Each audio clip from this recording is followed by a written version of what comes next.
qu'on a dans notre cerveau plusieurs types de mémoire. On a une mémoire qui est perceptive par rapport aux odeurs, une émotion. Il y a celle qui est qui se fait par rapport aux automatismes. Apprendre à faire du vélo, j'en ai pas fait depuis longtemps, mais je sais encore en faire. Une mémoire qui est épisodique. On se rappelle du premier jour où on a fait l'ALIA.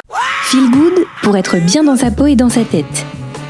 De retrouver notre émission hebdomadaire du lundi avec Carole Carat, la spécialiste de la beauté in et out. Elle nous parle de bien-être, elle nous donne des tips, comme on dit en hébreu, des trucs pour se sentir bien dans son corps et dans sa tête. Je crois qu'elle est avec nous, en tout cas elle sera avec nous dans quelques minutes. Voilà, si vous connaissez l'émission Feel Good, ne la ratez pas. Et puis après Feel Good, comme chaque lundi, on retrouvera Plein l'ado. Alors, Plein l'ado, vous le savez, c'est l'émission présentée par Bernard Zanzouri et Johanna. Ils nous parleront ce matin des différences qu'il y a dans les familles lorsque le père est religieux, l'enfant moins, ou le contraire. Ça fait un peu mal parfois, ça crie, ça tend, mais on trouve des solutions. Et c'est exactement ce qu'ils vont nous expliquer tout à l'heure. Mais, comme promis, et tout de suite, nous retrouvons Carole Carat. Carole, bonjour. Bonjour Cathy. Alors, ravie de te retrouver ce matin, voilà, toute rayonnante comme toujours. Alors, un sujet qui te tient à cœur aujourd'hui. Oui, c'est un sujet qui me tient à cœur, la mémoire. Aujourd'hui, on va parler de la mémoire. Voilà, alors, la mémoire, ça veut dire que c'est pour les post-50, post-60 ou c'est pour tout le monde ? C'est pour tout le monde, mais là déjà, on va voir c'est quoi la mémoire en fait. Alors, c'est quoi la mémoire et comment ça fonctionne ? Alors en fait, quand j'ai fait des recherches, j'ai regardé que la mémoire, en fait, c'est ce qui construit notre identité. Ça construit l'identité interne psychologique d'une personne. En fait, ça inscrit l'homme en fait dans son espace temporel où on est, d'où on vient, où on va. Et c'est comme ça qu'on peut se rappeler en fait de notre passé, de notre histoire et se projeter vers notre futur. Alors, comment ça fonctionne exactement ? Ça se passe au niveau de notre cerveau, encore une fois, Cathy, encore une fois au niveau du cerveau, parce qu'il existe plusieurs formes de mémoire. On enregistre des informations grâce à la connexion des neurones entre eux, et ça se situe au niveau de notre cortex cérébral, et les informations, elles deviennent comme un peu des signaux électriques. Vous savez, parfois, ça nous arrive d'avoir des petits signaux électriques avec des petites pensées, et ça suit des chemins qui sont tracés. Alors, ces chemins, ils sont discontinus, ces fossés qui les lient les uns par rapport aux autres, ils sont appelés les synapses. Et c'est en traversant ces synapses, en fait, que les signaux électriques, ils libèrent une substance qui crée un pont, et donc l'information va pouvoir passer, le stockage de l'information est favorisé, et la mémoire, elle se crée, en fait, dans notre cerveau. Ok, donc ça, c'est pas mal du tout comme, Ça, c'est comment ça marche. Comme introduction, bien sûr. Alors, comment on fait pour la doper, cette mémoire, ou en tout cas pour l'entretenir ? Qu'elle soit déjà, à long terme ou à court terme, évidemment. Bien sûr. Alors, je vais expliquer comment on fait. Il y a des moyens mémotechniques que je vais donner pour essayer de la garder, de l'entretenir, parce que c'est à tous les âges. Bien pas sûr. spécialement avec l'âge, on va dire, qui avance. Tard, que ça peut arriver. Ça peut arriver dès l'enfance, en fait, avec les enfants, pour les aider à apprendre leur table de multiplication, leur poésie, etc.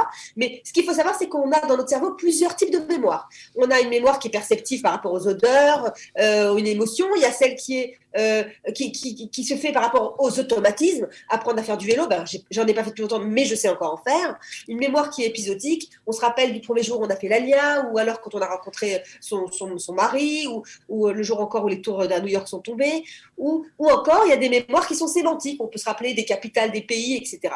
Bon, toutes ces mémoires, globalement, elles rentrent en fait dans un process, mais ce qui se passe avec le temps, c'est qu'elle s'affaiblit, cette mémoire. Pourquoi elle s'affaiblit ? Parce que ça fait des trous en fait qui sont occasionnels, qui sont causés par la fatigue, le stress, des troubles émotionnels qui peuvent perturber. Et donc, on peut se retrouver à un moment où on se dit « Mais comment il s'appelle lui déjà ? J'ai oublié. Mais comment elle s'appelle la ville qu'on a vue hier ou la semaine dernière ou en vacances en Grèce ?» On a des trous comme ça. Et je vais vous donner des petits moyens pour faire travailler cette mémoire. Alors, ça tombe bien, je crois qu'on est nombreux à en avoir besoin. On en a tous besoin, c'est un truc de fou. En plus, on a fait une grande pause là. Du coup, on était un peu plus à l'arrêt, et le stress de ce qui s'est passé avec le corona, ça nous a fait un petit peu perdre notre mémoire. Alors, on y va. Premier conseil que je vais vous donner, toujours le même. Vous allez dire, vous êtes un peu rébellieux, toujours la même chose. On va méditer ensemble. Ok, la méditation, c'est un moyen efficace qui va entraîner la mémoire, et aider à faire le tri. On va trier ce qui est important de ce qui n'est pas important. Et ça a été vérifié par l'Université de Californie qui a démontré en fait que la méditation, elle améliore les capacités de mémorisation et surtout, elle réduit les problèmes de manque de concentration. Donc, c'est-à-dire qu'en fait, elle améliore la concentration. Deuxième chose, vous allez visualiser les choses. Visualiser. En fait, 65% des gens ont une mémoire visuelle. Qu'est-ce que c'est qu'une mémoire visuelle? C'est une mémoire où vous associez un événement ou alors un mot à une image. Vous vous rappelez, quand on lisait les petits livres à nos enfants, il y avait le livre avec la voiture, la poupée, la panthère, etc.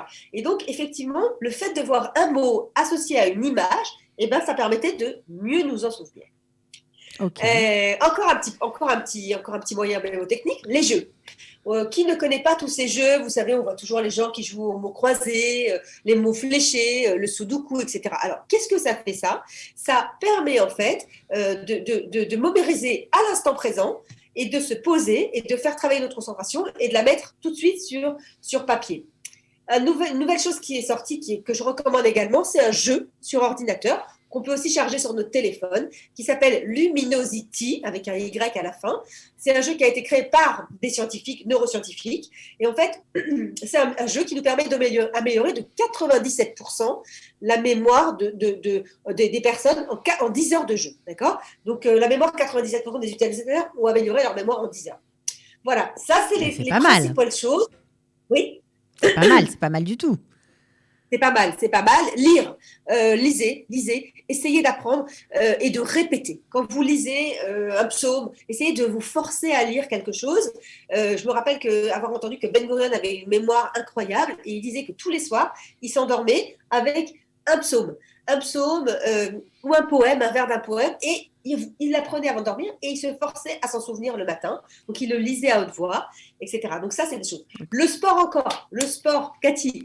Le sport, ça augmente le débit du sang dans le cerveau, ça augmente le fonctionnement de notre mémoire et c'est surtout que si on en fait 20 minutes par jour, il améliore de 10% notre mémoire. Donc, c'est quelque chose de assez important et tout à fait bénéfique pour nous. On prend tous vos conseils, Carole. Vraiment. Exactement. Voilà. Alors, j'ai juste une petite chose à rajouter, l'alimentation et les compléments alimentaires.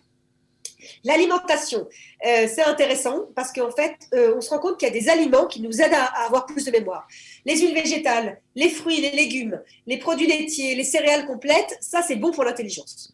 Mais vous avez des choses qui sont très bonnes pour la mémoire, comme les fruits secs oléagineux, les abats, les poissons gras, ça va stimuler notre mémoire. Prendre de la vitamine B1, B6, B9, B12, c'est excellent. Ça permet la fabrication de l'hormone acétylcholine qui est indispensable pour les fonctions d'apprentissage. Voilà, globalement, voilà ce que je voulais vous dire. Surtout, vous dormez bien la nuit parce que quand vous dormez, vous stockez votre information, vous la mettez dans les bonnes cases et vous rechargez en fait et vous classez les informations reçues que vous avez reçues la veille. Et voilà quoi, c'est des bons conseils, mais je vous invite à les faire parce qu'à tous les âges, on peut avoir tous des petits trous de mémoire et c'est des bonnes astuces à faire pour entraîner et ne pas se trouver comme ça. Et puis se sentir surtout en pleine possession de ses moyens, donc à n'importe quel âge. Donc ça, c'est assez génial. Merci Carole de nous avoir éclairé sur ce thème. Et on se retrouve la semaine prochaine avec beaucoup de plaisir pour Feel Good. Avec plaisir. À bientôt Carole. Au revoir, à bientôt. Feel Good pour être bien dans sa peau et dans sa tête.